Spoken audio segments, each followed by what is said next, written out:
My name is Vincent Ming. I am an entrepreneur, a banker, and also a professor. From my heart, there's an entrepreneur type of characteristic or desire or some of the drive.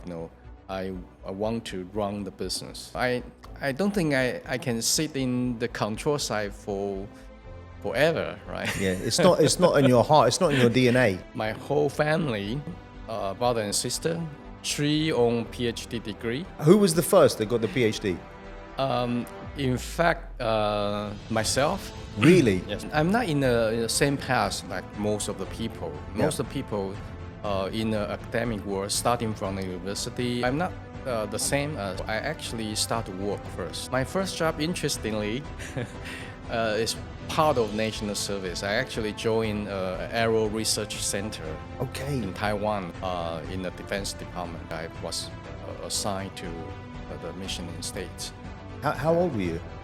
It's just 23 plus, wow. And it changed my life, I would say, which is the youngest department manager in the whole group. Since I already work in the IT industry for more than 10 years, so I'm qualified to apply a direct PhD program in Taiwan. But I still spent 5 years on the study to get a degree. I get a job from the bank. It's we so-called business risk manager. I think it took me about 3 years. 3 years to make me comfortable on that kind of front office role. You have to go through the learning journey. I feel now I'm truly serve for the clients. Yes. Because we don't have our own product. I don't set out the target to become a CEO, but you have to well prepare yourself. And when the chance comes to you, you have the capability.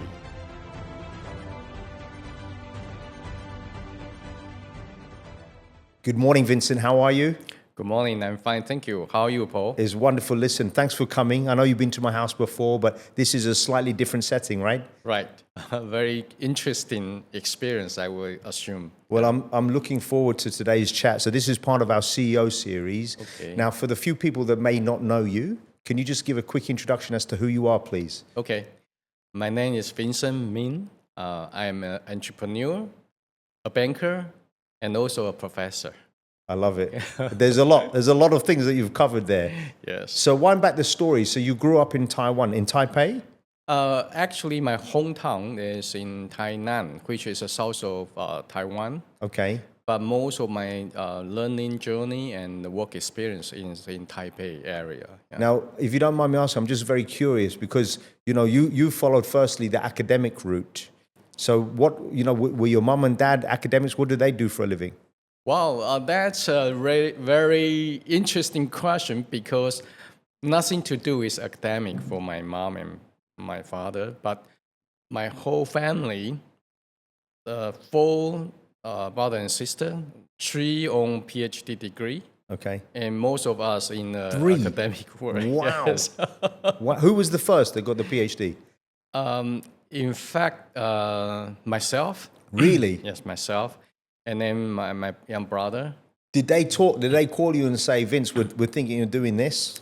No, but I'm not in the same path like most of the people. Most of the people in the academic world, starting from the university and then directly to further study, master, and then PhD degree, right?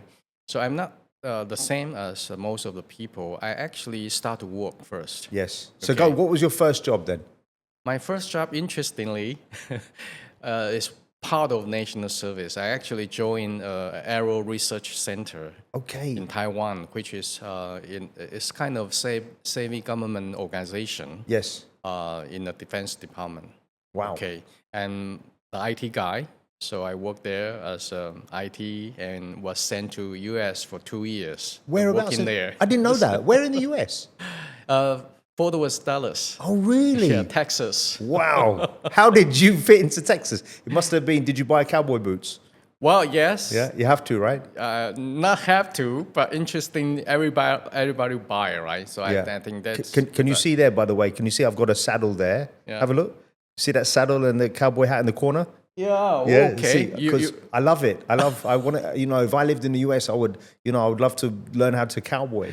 Yes, I buy the hat, I buy the boot, but not many chance to wear it. Yeah. So really, and how was that experience? It must have been fun, right? Yes, it's really a turning point for me, right? Because from the first beginning, I didn't expect I have a chance.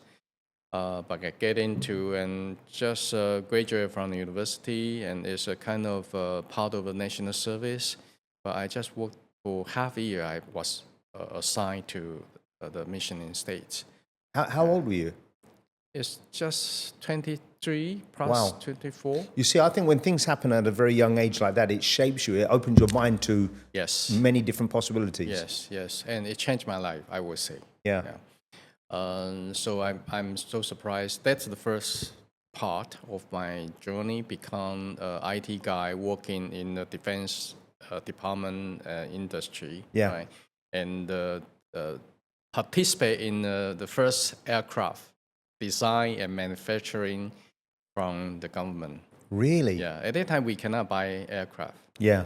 Particular, defense or fight aircraft. So that's why we need to do it by our own with the collaboration with General Dynamics. Well, the interesting thing is when I saw a chart the other day in terms of the Air Force, the largest fleets in the world, and the US has, I think, at least 10x what the next biggest country has. Yeah, it really is very, very significant. Yeah.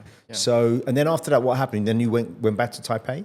Yes, I back to Taiwan and still work for the organization until my contract finished. And I was placed by the headhunter to a British group companies. Oh, really? Which in Taiwan, in China, in Taiwan, is over 135 years old. Okay.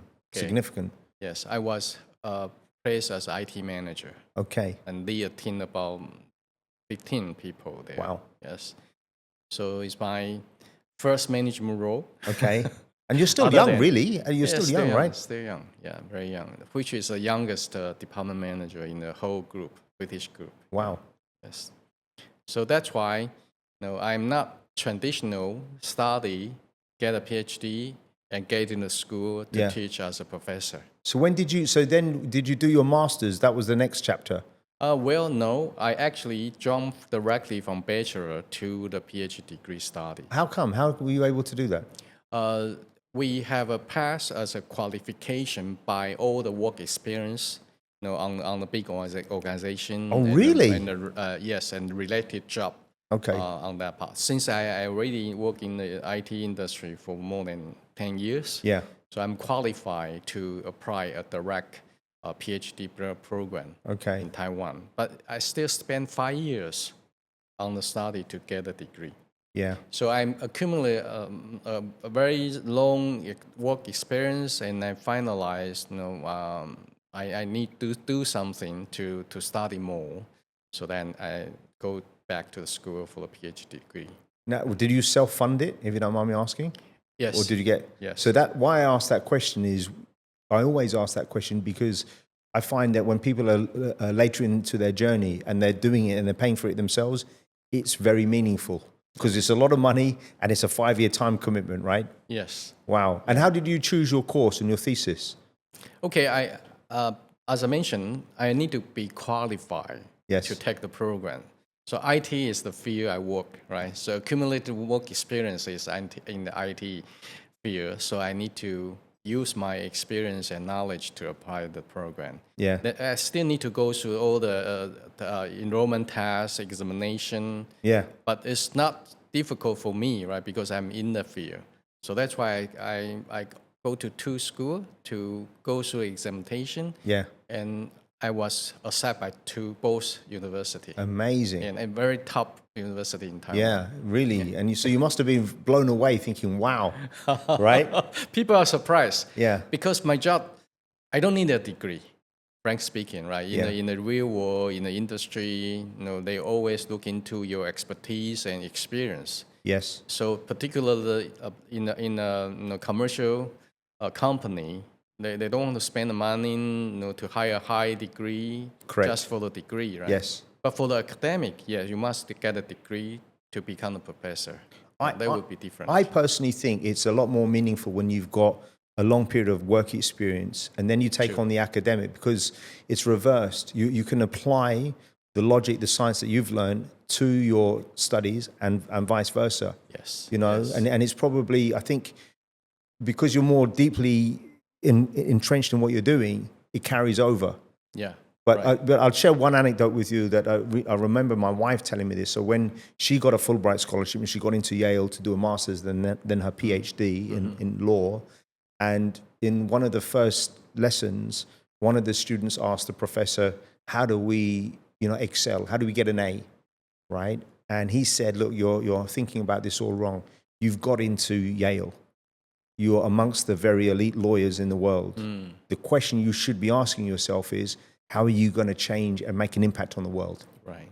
You're already here. Now it's what are you going to do with it? And I just thought that was so powerful. I just thought it was, very interesting, right? And also very inspiring. Very inspiring, yes. And I just thought, because that's the thing, when I think about competition in the corporate world, it's something that we've all created. Like there's KPIs, there's revenue, but when you really think about human endeavors, right, it's not about competition. It's like how you're helping improve people's lives. What are you doing? Okay, so then tell us, how did you then go from that to banking and consulting? Was it consulting first? Well, it's part of the business. In fact, KPMG has a joint venture with my company. Okay, it's a consulting, particularly in the logistic in IT industry. Yeah. So I become the one of the executive in the company, and I represent the commercial side. KPMG represent the consulting side. So I set up a company as an entrepreneur within the group, right? And then become the consultant to many companies in Taiwan. Yeah. And the turning point to Singapore, that's because I leave the organization, a big group, British group. And the reason is because my boss, a very young entrepreneur type of businessman, and he became the first managing director of Chinese in the British group. Oh, really? Yes. So first interesting. One, 165 years in total. They have in wow, Taiwan that's and big. China. There's a big change there, and after a couple of years, he sensed there's a changes. He invited me to set up 2 new companies.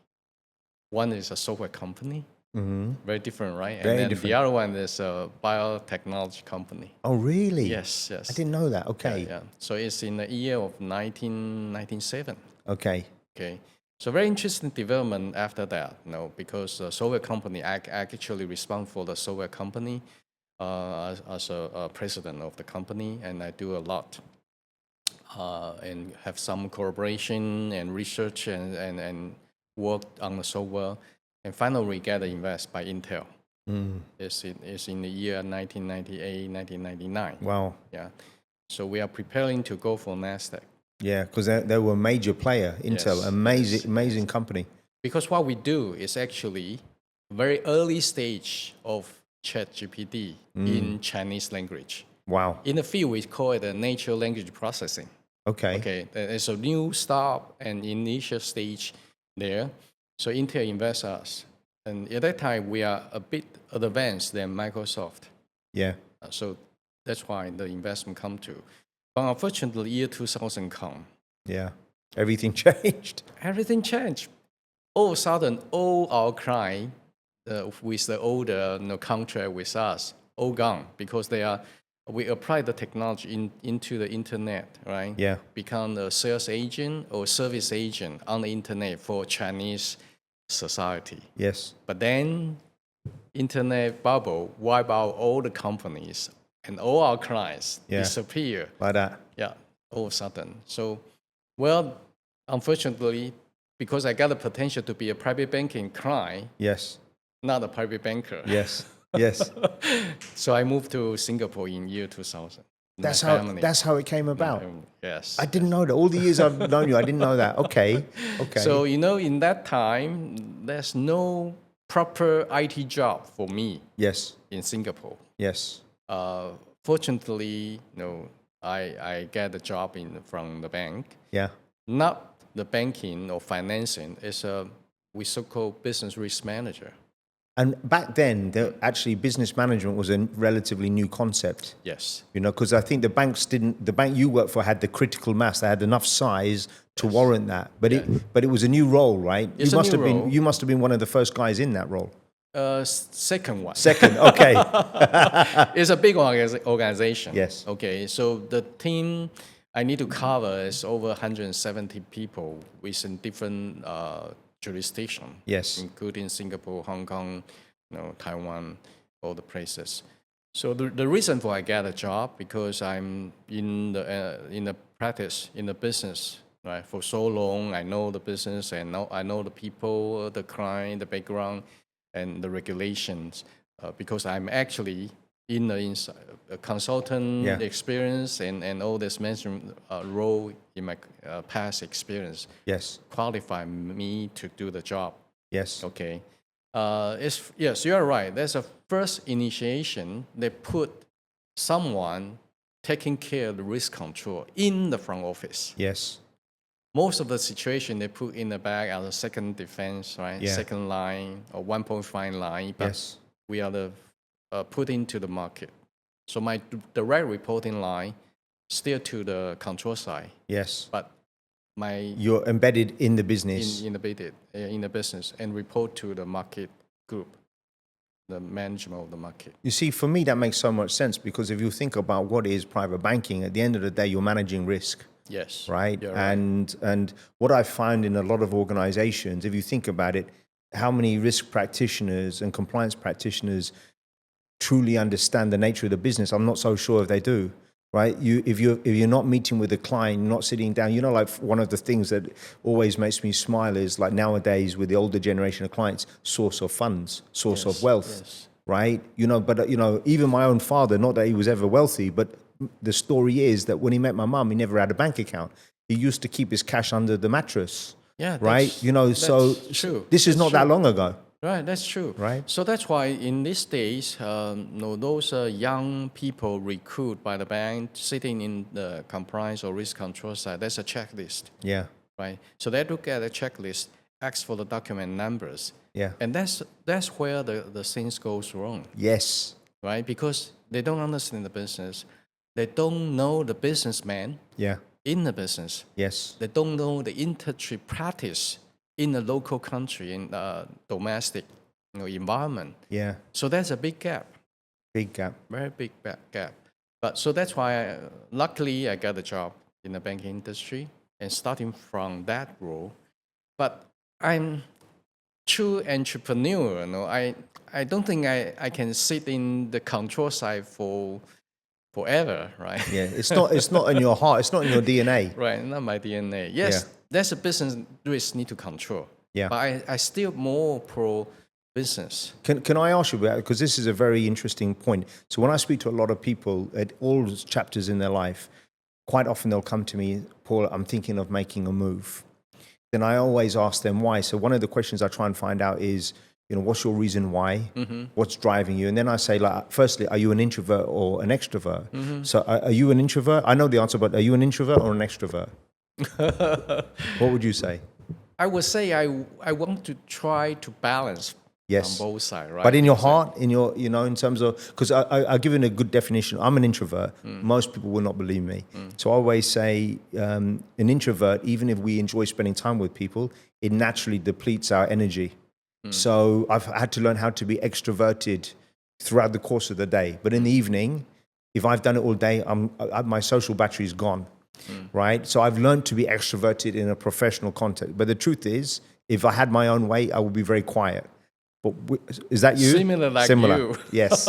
So at work, you have to put it on, right? Right.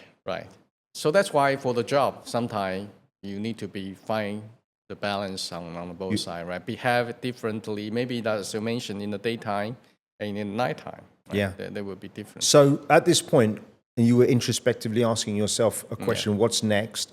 Did one of your bosses come to you and talk about other opportunities, or did you do that self-analysis?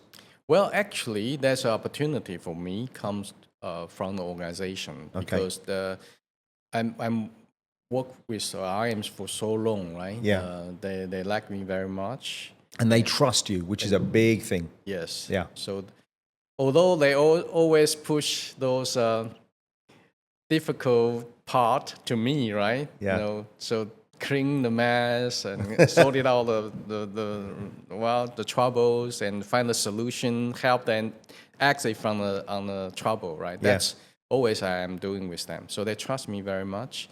So that's one position open, which is a team lead in the front office.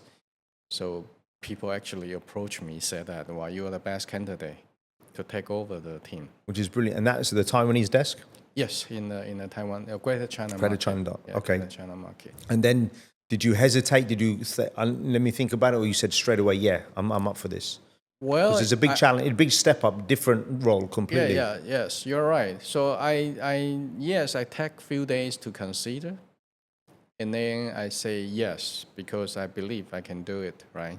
And it's also my interest on it. But frankly speaking, I'm not so confident, right? Because I'm not the financial guy. Yeah. Right. I never managed clients' assets, and I didn't do anything, about the wealth management in my past experience. Although I get to connect with all these bankers for so long, I know most of the knowledge and necessary fundamentals. But what must have given you a bit of confidence was your bosses or whoever brought this idea to you, because they believed in you. Yes. So including the RM in the ground, including the team lead who is going to the other market. Yes. Okay. So the people approach me, and also my boss say, okay, yeah, why not you try take up this I love role? it. Yeah. I love it. So it's also a kind of turning point, when I move from the risk management to the front. Yeah. And it's very different. And what was that transition like? Like how long into that role did you feel before I belong here? Well, yes, this first part is quite a challenge. Yeah, of course. Yeah, you definitely need to show how you manage a team and how you come to a kind of outcome in the numbers, right? Yeah. So I think it took me about 3 years. Yeah. 3 years to make me comfortable on that kind of front office role, front office management role. By the way, I really appreciate you sharing that, because there's a lot of nonsense, a lot of BS in our business where people will say, oh yeah, no problem. And the truth is most of us have insecurities. We worry because everything's on the line. Mm-hmm. You're a family man. Mm. And the other interesting thing I think about that is I read this book called Outliers by Malcolm Gladwell. And he says to become an expert in something, it takes 10,000 hours. Right? Mm-hmm. Or in martial arts, to get a black belt, it takes 10 years. Mm-hmm. And even though, so you had all this wealth of other experience, it reduces some of the time, but 3 years it's very realistic. Yes. And I also experienced some failure, right? And also I'm disappointed sometimes in the outcome. Yes. So you have to go through the learning journey. Yes. To become very comfortable and confident on that role. I think that's necessary. It's very, very necessary. And when did you realize, so one of the questions, when I got to know you better, one of the questions I asked you, I don't know if you remember this, but I only ask it very selectively of people that I think have the potential and the appetite. I always ask them, do you have aspirations to become the CEO? I don't know if you remember that, but I remember. I don't ask it to many people. And you said to me, yes. Right, but in a very humble way. And why that to me was very important, and I'd like to feel I'm part of that journey with you, was because I think sometimes you can fall into roles, but if you don't have a vision and a roadmap to get there, it's very difficult to get there. Yeah, I think that's an interesting question, because I don't set out the target to become a CEO. Yes. I never do that. But naturally, from my heart, there's a entrepreneur type of characteristic or desire or some of the drive. I want to run the business. Yeah. Right. So I would say that you have to well prepared. Yes. You are not setting a target. You want to be that role. Yes. But you have to well prepare yourself And when the chance comes to you, yes, you have the capability. Yes, you're ready. To capture. Because I think you've always, you wanted to take on more P&L, you wanted to make impact. Yes. My observation of you, and when you moved into the next role and you became regional head of North Asia, market head, was that you had two components. So let me share with you my observation, and then I want to get your take. So you had the commercial awareness, you had the ability to hire bankers, build a team, internally and externally. Why I say that's important is a lot of people can hire externally or bring their old friends, but I've always felt that you had natural following internally as well because people within an organization trusted you. That's why you got that initial job. Yes. The second thing is the platform. You need to understand the platform, right. Investment product, technology, operations, risk, and then the regulatory side of things. How do you keep a clean bill of health? I'm just curious, when you were on this journey, did you ever sit down and say to yourself, look, these are the major components I need to do to grow a business? Well, definitely yes, because not only yourself, but people will also assess you from different dimension, different angle, right? Yeah. And you will be pointing out, you are lacking of something. So you definitely need to fulfill and catch up on the gap, right? But for me, there's another drive in my background or my past experience.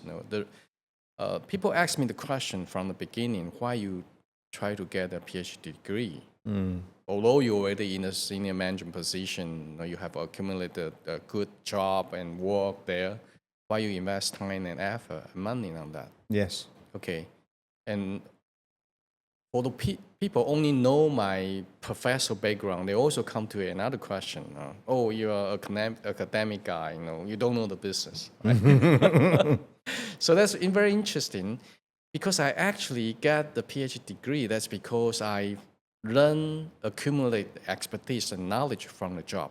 Yes. But I'm not sure whether I'm right or wrong. Sometimes you actually accumulate something yourself, yes, but you don't really know which is good or bad, right? Yeah. So that's why I come to myself a question, should I learn more? And also, I realize people have sometimes a misunderstanding on this academic theory. Yes. Okay, what is a theory?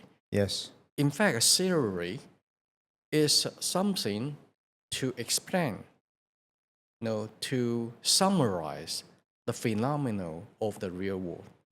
It's contributed by thousands of researchers and big professors working on the field, accumulate from all these researchers, papers, and they come out this genetic theory to apply, to explain and summarize the real world phenomena. Wow. Some of them can even predict the world of the future phenomena, which we haven't seen yet. Yes.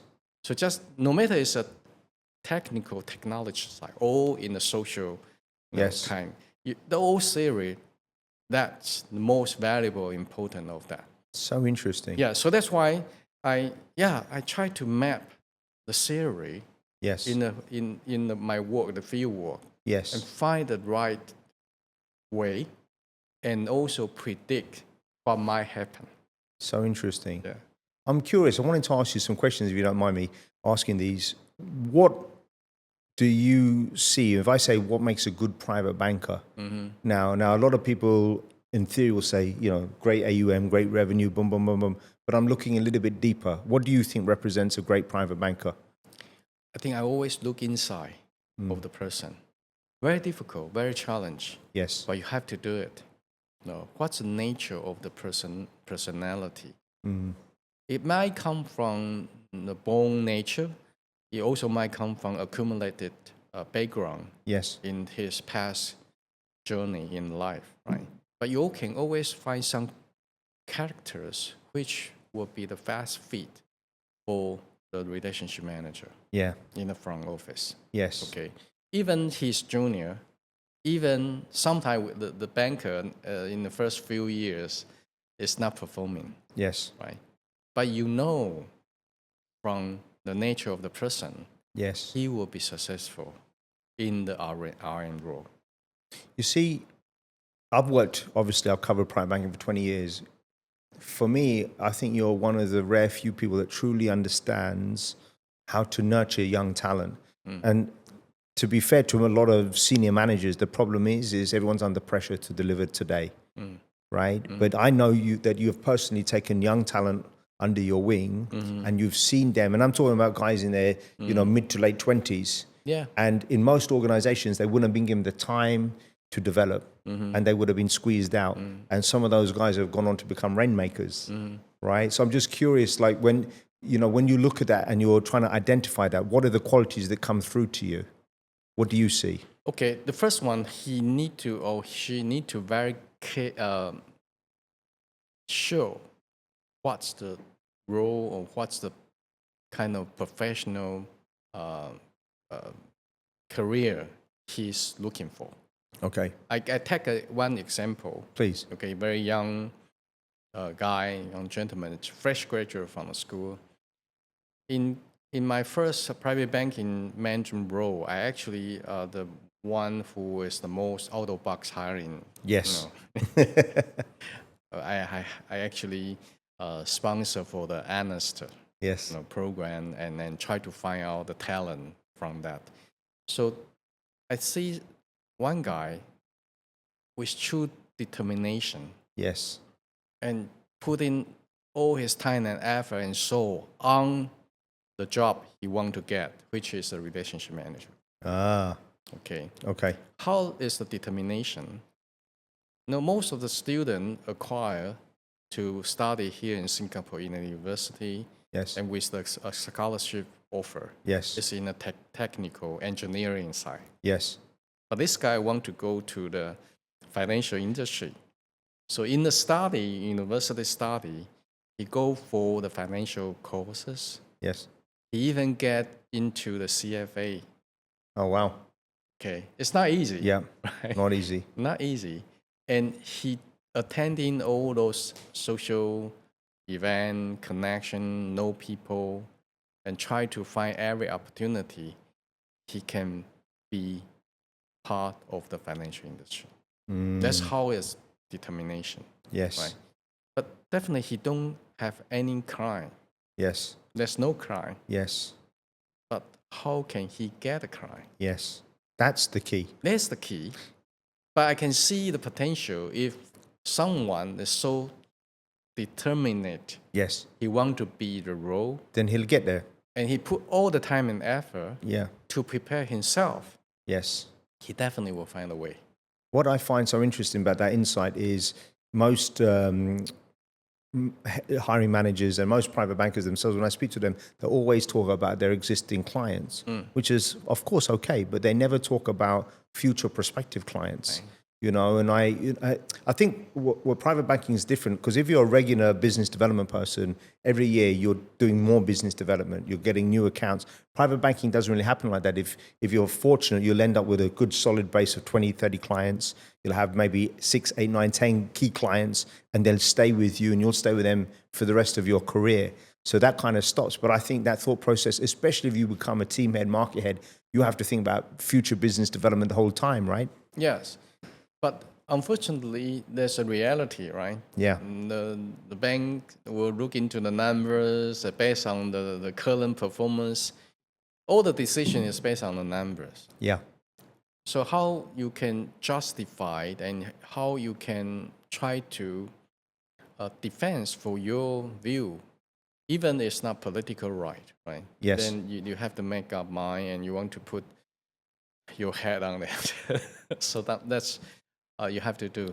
Do you because for me, one of the most important facets to anything in life, you want to be a chef, you want to be a footballer, it's training development.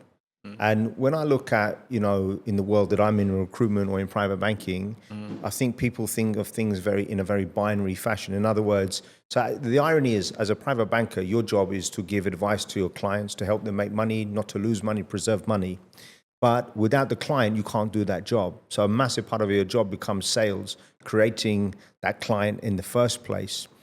And the same in anything. But having met, and I've probably interviewed over 10,000 people that have some sort of revenue generation capacity in their job. But I find I can tell you less than 5% of those people that I've interviewed have sat down and really thought, how do I become a world-class salesperson? Yeah. You know, what do you think? What's your experience been on that? Well, first, I think, yes, we want to look into the sales number, right? But if people define himself as a salesperson, Yes. sometimes they will not make it. Yes. Right? Yes. So he need to know really how is the value of the role. Yes. How they can really bring in the value to the people, to the client. Right? Yeah. That's the key. That's the key. That's the key. So I will see naturally, when people can really make a good performance on the investment, he cannot put his bonus interest in that investment. Yes. Correct. Right? Otherwise, you will never get it. That is so important. That's the thing, because it's interesting, because years ago when I decided to set up my own company, and this will probably speak to you, one of the main reasons was I wanted to do right by people. And I'd worked for organizations where I was being put under tremendous pressure, close this deal, it's got to happen this month, or we don't hit our numbers. And the reality is a lot of deals, and especially when you're placing senior people, they can take a long time. Yeah. 12 months, 2 years, who knows?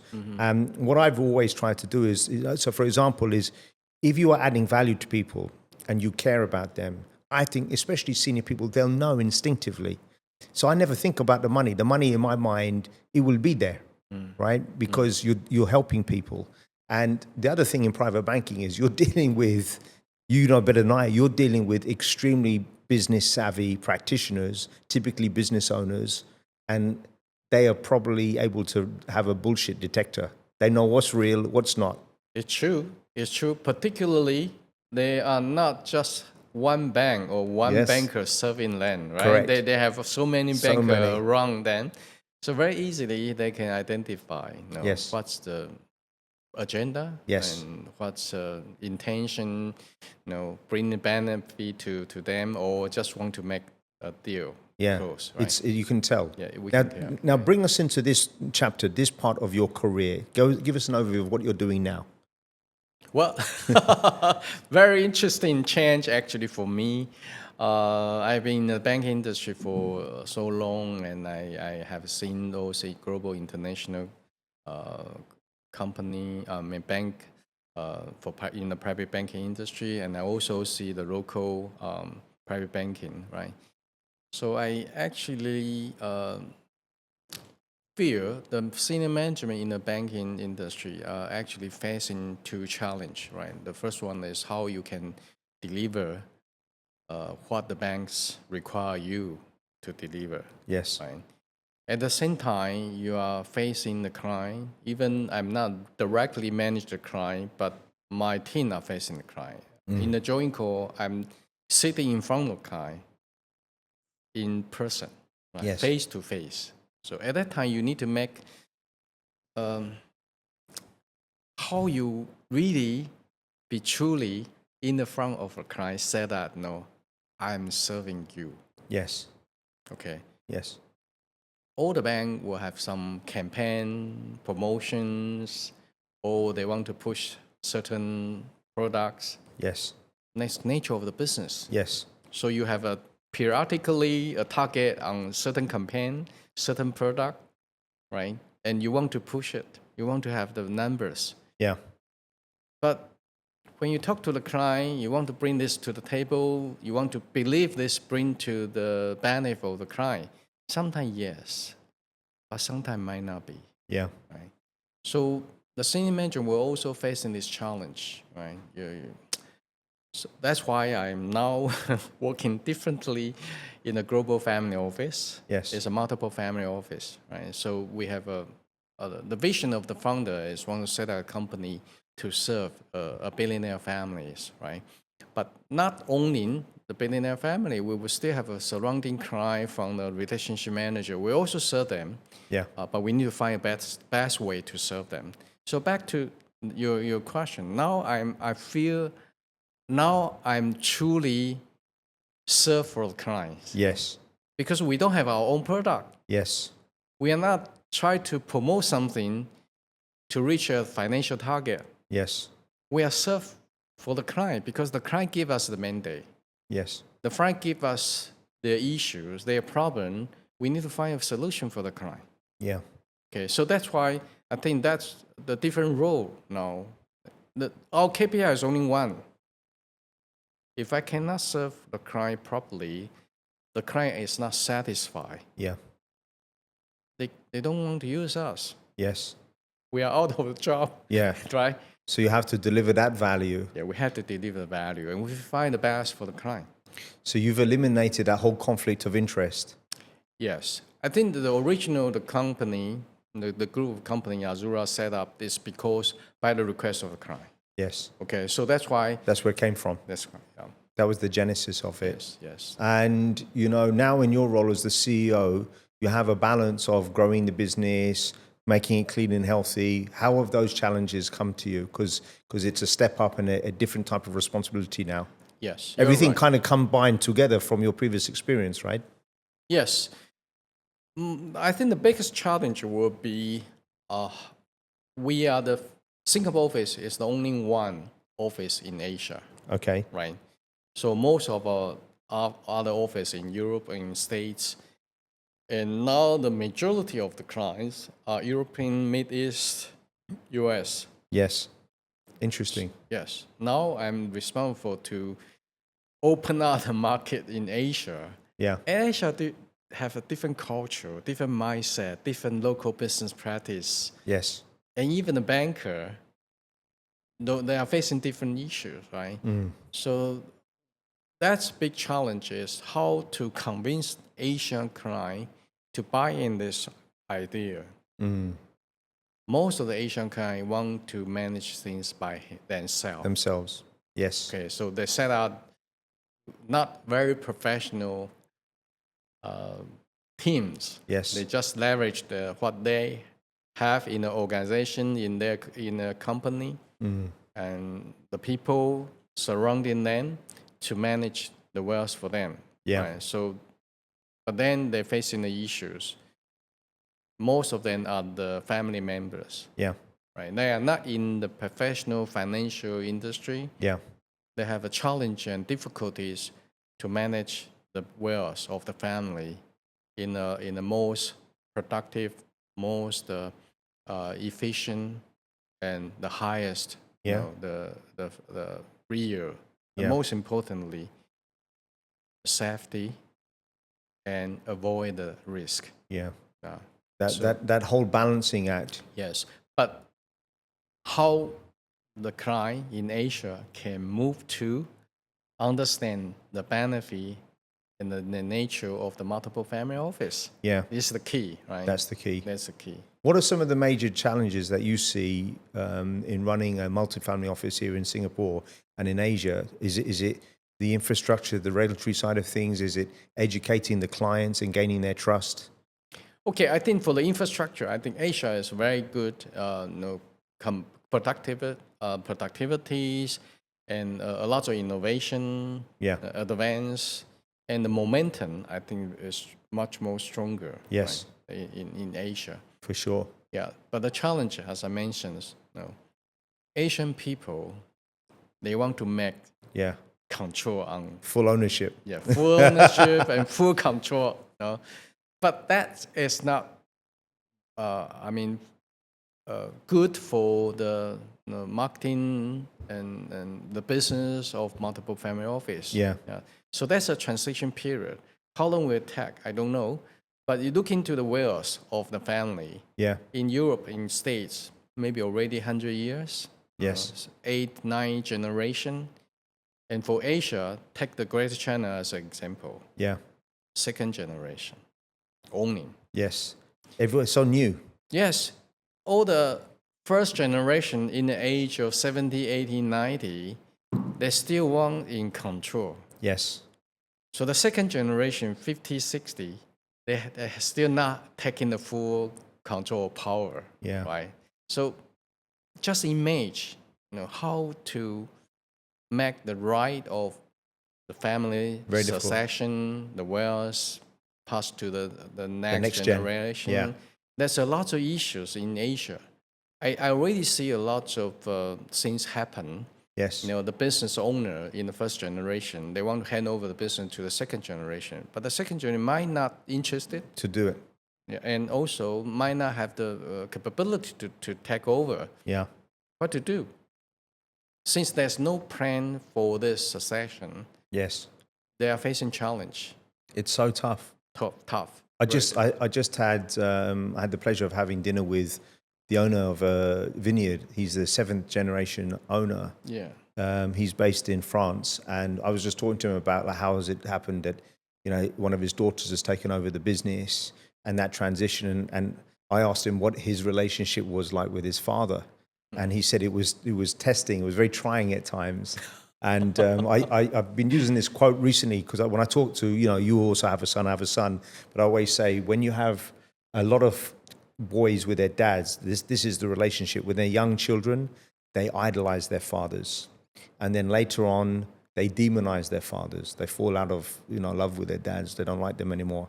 And unfortunately, quite often after the dad dies, they humanize them. And, I've tried to learn from it. I don't want that to happen with my son, right? I want us to have a good relationship while I'm still alive. But the analogy I would give would be, you've built this amazing business. You've bought a top-of-the-range sports car. You know a little bit about mechanics, but would you fix the engine, right? If you or let's use a better analogy is that you bought the jet. Are you going to fix everything, or do you have to ask the mechanics, the experts that have done it their whole life?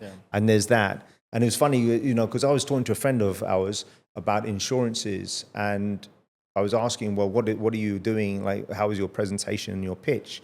And I've always subscribed to, I don't believe in pitching by and large. We all are asked to do it because I think that if you're a practitioner, you're advising, you're sharing the good, the bad, and the ugly. You're saying to the client, actually, this is dangerous. If you do this, it's too risky. Maybe we need to diversify your portfolio. Yeah. You're not selling to them, you're explaining. Right. And I said to him how I would do it if I was an insurance agent.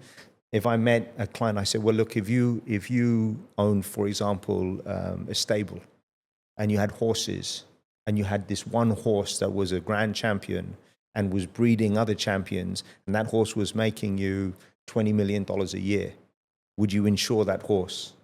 Yes. So are you the equivalent of that horse in your family? Yes. So my approach was it was a very different approach from his approach. Yeah. Do you know what I mean? Yes. I wanted to ask you something about this because you touched upon AI earlier. AI is such a disruptor. How do you think it's going to change the landscape of private banking, of our business? Well, I think it's critical, and it would be really challenge to the relationship manager. Yeah. I would say in the banking industry, not particular private banking, I would say AI will take more than 50% of the work. Yeah. From particularly traditional banking process. Yes. And work. Yes. So how we can adapt to this new age, right? We need to think through what's the value in the end you provide to the client. People will say, oh, human connection, human touch. But if you really talk to an AI, you'll find not necessary. The AI already provide this human kind of emotional touch and all this surrounding. Simply said that, in the booming of private banking, the private banker owns something which client don't have, which is information. We call it information barrier. Yes. Right? Most of the client at that time don't have a very fast information feeding from the financial industry. Correct. But now time changes. Client have more information flow into from all the sources, right? Yeah. Sometimes even the client have a more advanced information than us because they are in the industry. Yeah. They have more inside information than us for the particular industry. For sure. Yeah. So they're in it. So So what's the value you provide to the client? Yes. Right. Particularly when AI take over all this information sourcing, summarizing and feeding to the client, what's the value the private banking can provide? Yeah. It's really a challenging question. It's the big question. Yeah, a big question. So we need to really seriously think this through. Yeah. Okay. So that's why I would say, when we go to the real world, those rich family, they have the family doctor. Yes. They have a family lawyer. Yes. They have a family accountant. Yes. But talking about a banker, yes, we saw private banker. Yes. Private banker is to the individuals Yes. who owns the wealth, Yes. but not the family. Yes. So I would say we should be the family banker. That's the key, because if you think about it, you will not have, you will have a different doctor, you have a cardiologist.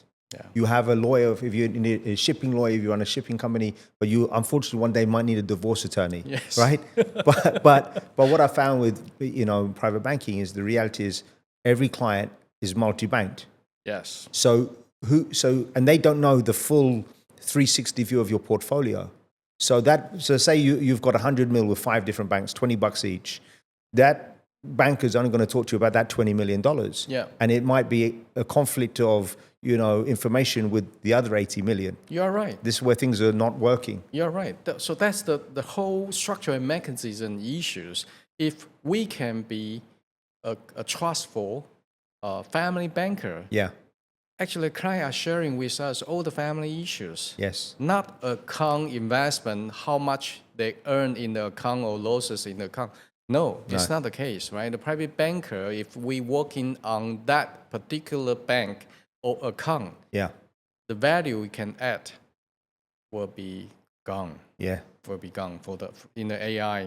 AI can take over easily. Yes. But if you are the truly trustful family banker, Yeah. it provide a much more the value to the client. Yes. And you have to be neutral and independent. You really need to be served for the client's needs. Yes. Right? So that's true. No matter where you are, in the bank or in the family office, or like me in the multiple family office of the global platform, Yes. you will see the difference.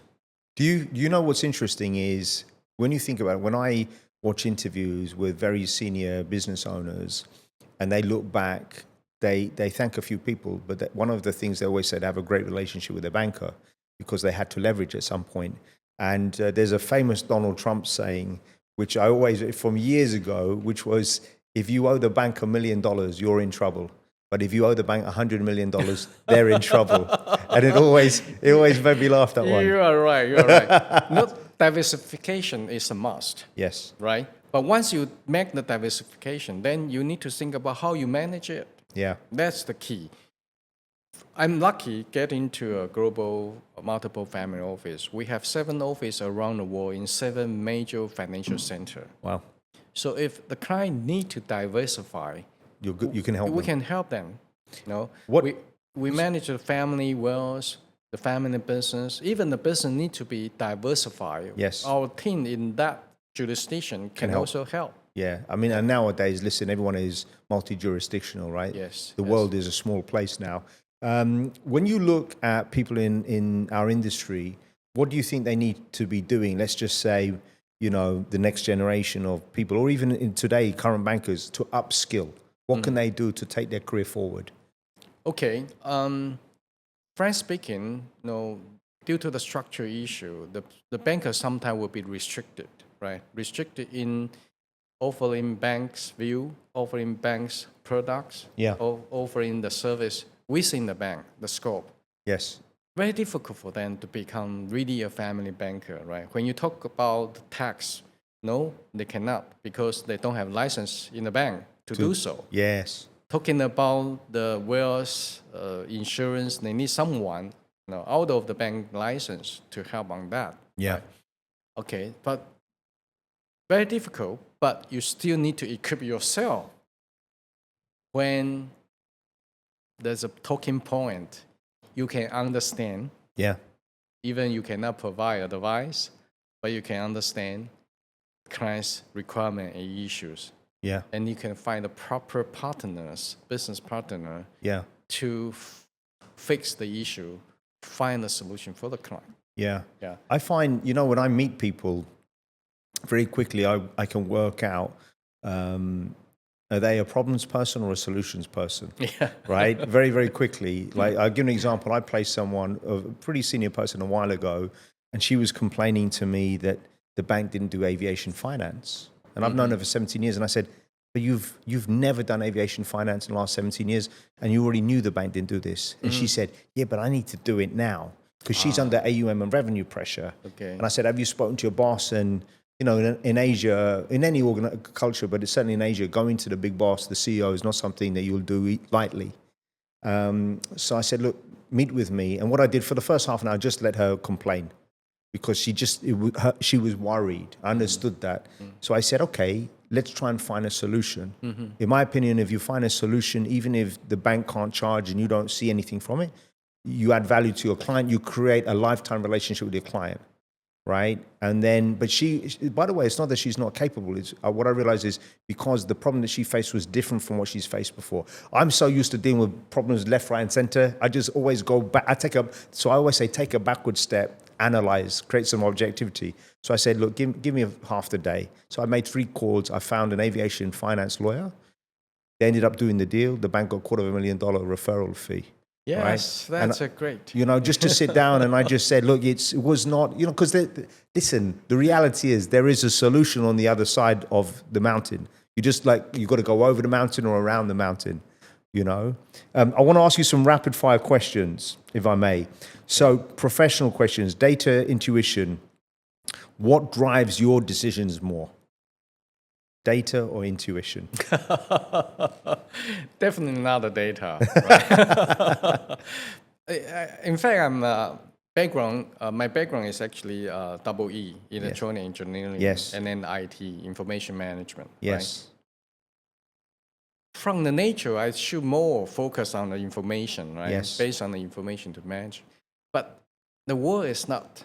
So it's not black and white, right? Black and white. You always need to find, the dynamic, the structure, right? The behind things, the inside. There's a lot of things. It's not data, right? It's not data. So I think, but it's challenge. It is challenging. Yeah. You know the thing that drives me crazy is like nowadays in 2025, people are living longer, we're healthier for longer, yet the retirement age hasn't changed. And I've seen amazing people in their early 60s being put out to pasture. And in my humble opinion, as a businessman, as an entrepreneur, if someone hasn't been through 3 recessions, I probably shouldn't be listening to them. Right? Okay, if there's a young person, I'll listen to them. But if I've seen someone that is non-reactive because they've seen it, sleep on this, we'll deal with this tomorrow, let's see what things happen, not to be impetuous, I think that's a big thing. And the other thing that I've learned is the more experience you have, the more especially when you're younger, we redline things, we push things. You learn then what is the breaking point in any situation, any deal or whatever. But I find if people have always played safe and not done things differently, their thought process is very limited. Yes. And that comes back to intuition. Yes. Strategy or execution, what excites you more? Strategy. You know it. Yes, strategy. All actually, we can always see the big impact, right, and the long sustainability on the strategy, right? But execution definitely is very important. It's part of it, right? Yeah, but in terms of excitement, I get, it's more fun.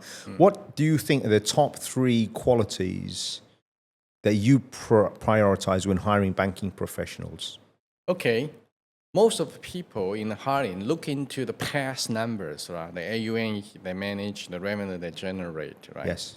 But think carefully, what he produced has different background or condition. Correct. Probably the bank, probably the timing, probably the whole economy's situation. Right? Absolutely. So you need to look into the nature of the business, which are back to the person. Yes. Okay, what he experienced or she experienced in the past, right? What's the reaction or what's the proactive measure he pulls on those things, and what can he find a way to achieve something? Yes. That's more important. Yes. So I think the banker you look into, again, back to my original talking about the personality, the nature of the person. Yeah. Right. You can easily find the strengths or weakness through the interview. Yes. Might not 100% correct, but with accumulating experience, you can tell. You can tell. You can tell what's the nature of this person, whether he really can be the right fit to the research manager or not. Yes. The second part is he need to have something in his mind, the determination. He want to do this. Yeah, I want to do it. He has to have that motivation, right? Yeah, motivation. And the third one, importantly, the value. What's his value? Values. Because the value will impact on his mindset, his behavior. Everything. Yeah, we can see every impact in his performance, but also link to the bad or good, right? The risk. Yeah. Yeah, the value also lead to the risk. I love it because one of the things, I'm very proud of this. Over 90% of the people my company have placed in the last 19 and a half years are still working where we placed them. And that's a number of different factors, right? But the one thing that you and I know is integrity goes a long way. I hate to say it, I don't see that much of it in our business, right? And I feel, I'm being very candid with you. I feel there's a lot of mediocrity. But I'm still very, I was raised by my dad that was old school. When you shake hands, you mean it. Do you know what I mean? Mm-hmm. And that I feel is unfortunately a little bit lacking today. What do you think is the most underrated skill in leadership today? Undervalued? Underrated. Oh, underrated. Okay. Well, I think a lot of leadership kind of lesson training, right? People has been told all the skills of the leadership, but the true leader is how to really make people trust you. Yeah. Yes. So it's not something you can go through a technical skill or everything on the part. I will say that the true leader will show their value through their behavior, through the way they treat people, yes, through the way he manages things and make decisions. Yes. Okay. I don't know whether this can be trained. No. I'm not sure. It's not easy. I'm not sure. But that's how the people will follow you. Yeah. The people will follow you. It's not because of the position. No. Or title. They trust you. Or even PhD degree. Yeah. No, they are meaning nothing to the people who really choose to follow you, no matter in good time or bad time. Yeah. I've done this I've covered private banking. It's coming up to my 20th year. And one of the qualities that you have, which I think is very underrated in our business, because business is about making money today, but in terms of your personality and who you are, is patience and kindness. I just wanted to touch upon that because those two things is very rare. Like I'm not a patient man. I want to get things done well. But at the same time, I know that if it takes you 10 years to get a black belt in something and to become really good in business, that patience is at the core.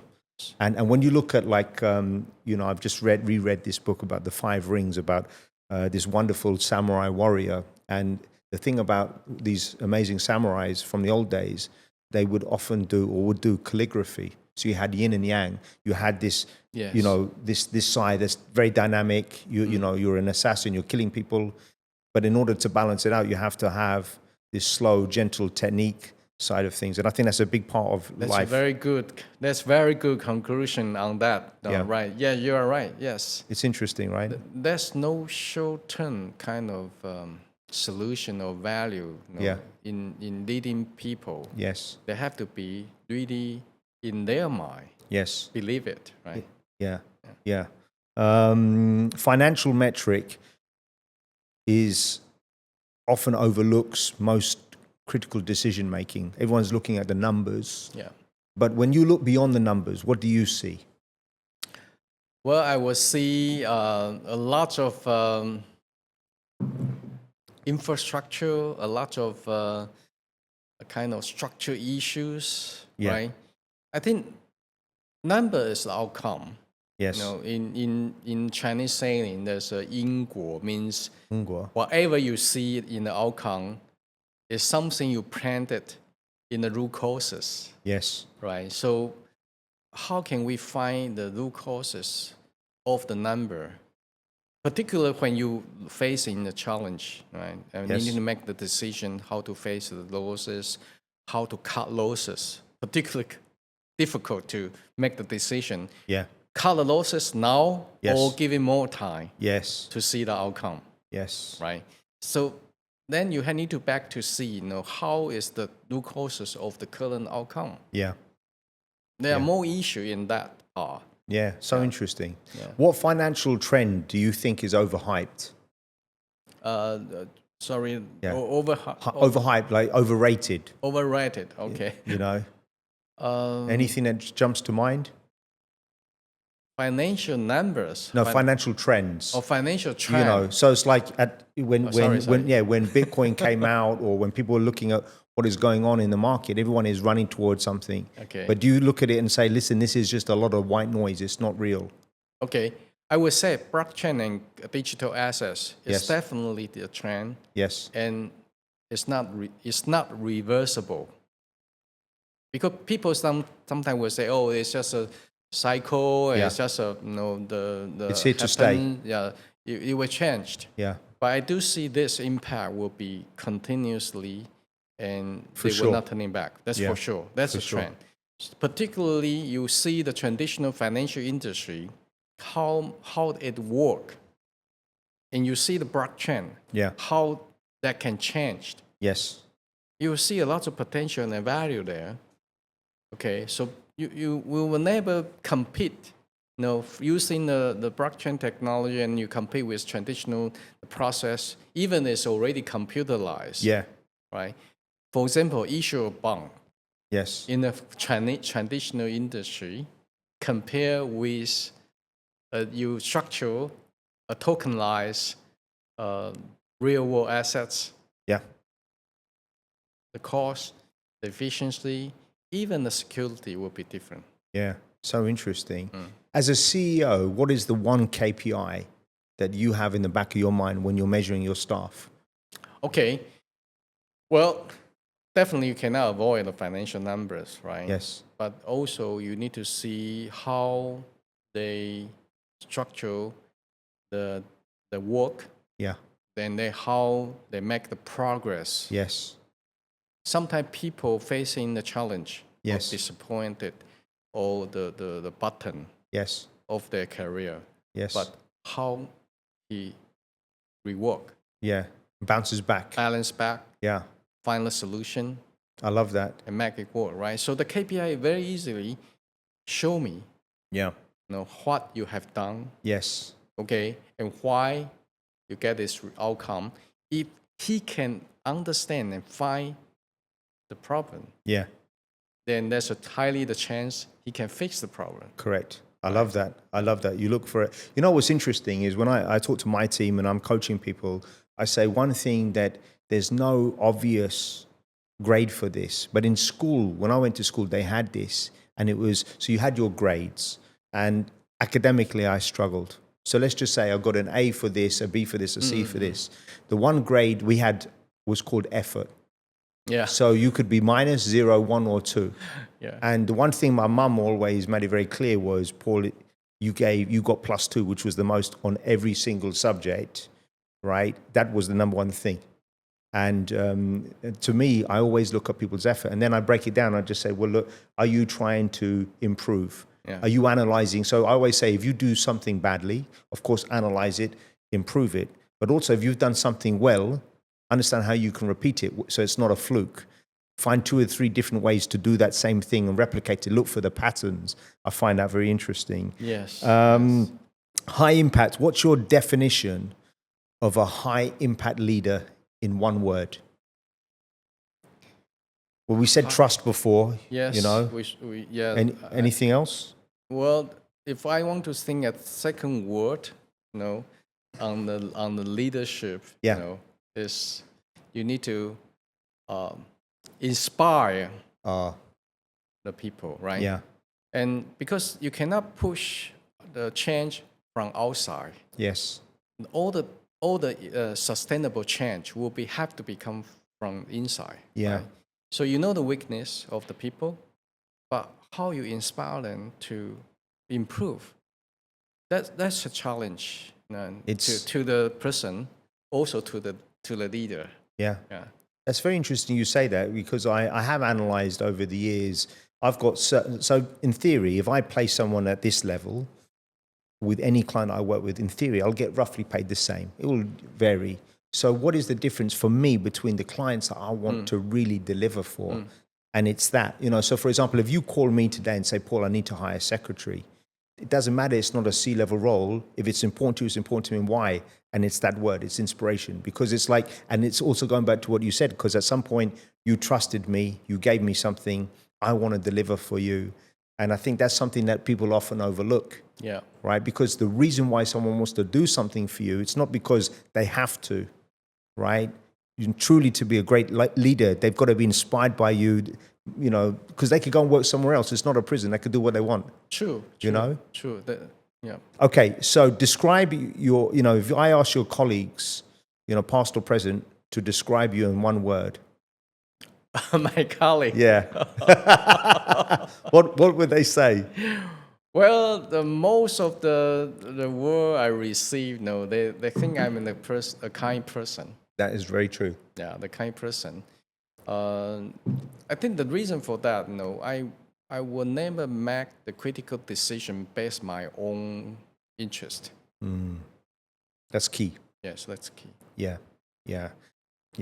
I think that's so brilliant the way you phrase that. I love that. What's a value you try to live by every day? The value I need to. I think I always say that. My behavior, in my day to day. Yeah.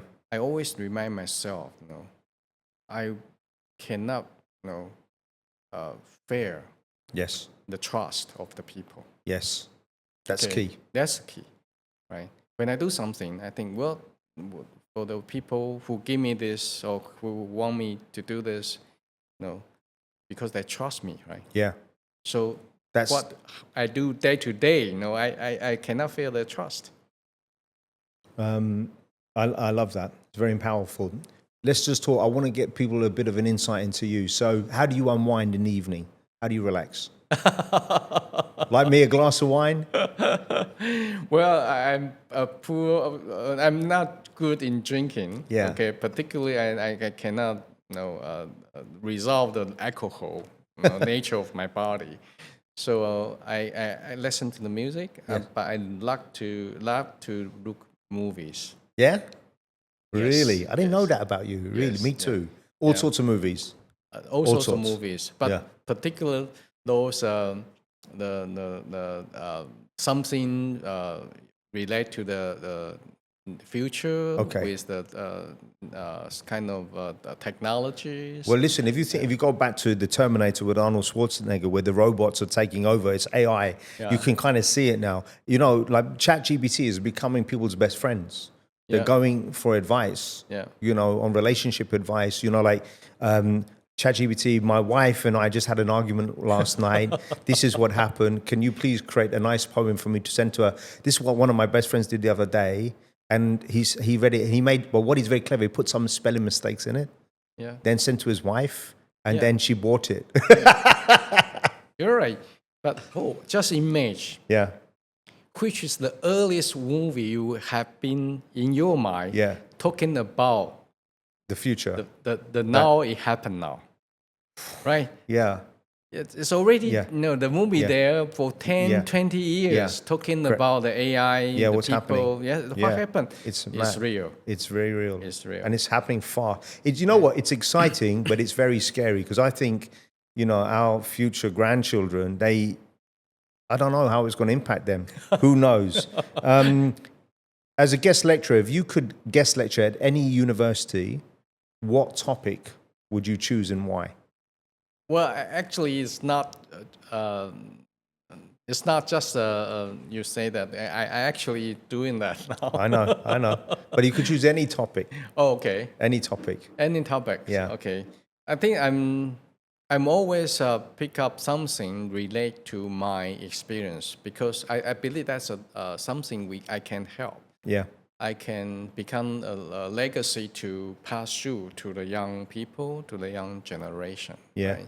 So I always teaching the people regarding how to do the wealth management naturally, right? Yes. But how we manage the wealth through the new technology like the blockchain. Yeah. Right. So now my lecture to the people most of the time is related to the AI, the blockchain, Okay. Fintech. Very interesting. Fintech. If you could develop or teach one financial skill, or sorry, let me rephrase that. If there was one non-financial skill you would say to the next generation that they need to learn, what would it be? Non-financial skill. Yeah. Okay. I think the most important is to equip themselves in more kind of philosophy and logic thinking. Yes. Right? So I think very important nature they have to equip themselves is to analysis and then to look inside, particularly understand the reason of the mind. Yeah. Okay. So it's a bit philosophy, feel, Yes. or even psychologically feel. I think that's something. It changes everything. It changes the way you perceive other people, your human interaction, your engagement. Yes. And then one last thing, as a CEO, I'm just curious, what one practice do you utilize every day in your business, right, or in your personal life that spills over that you think is very important? So one habit that you have right now. Okay, I will always try to list down something, maybe thing to do or the thing you need to plan things through or whatever. You list down everything. Okay. And then reprioritize that. Yes. Okay, from different scenario. If this happen, how will you prioritize this differently? Yes. Okay, then you will consolidate into a true priority list needed to do. That's so interesting because a lot of people, so my company, I've actually created an action planner. I designed it. And what I find is most people will always do what is easiest first. Yes. Right. And I say, you can't do that. Right. And then you put off the hard thing and then it never gets done. Right. So then sometimes I say, when you're looking at, you have to say, what is closest to the revenue now? What do you need to do with right now that is the most overriding? Right. So if, like, say you have a car and you know the insurance is running out tomorrow, you have to get it done today because you'll be in trouble. You'll be breaking the law if you don't do it.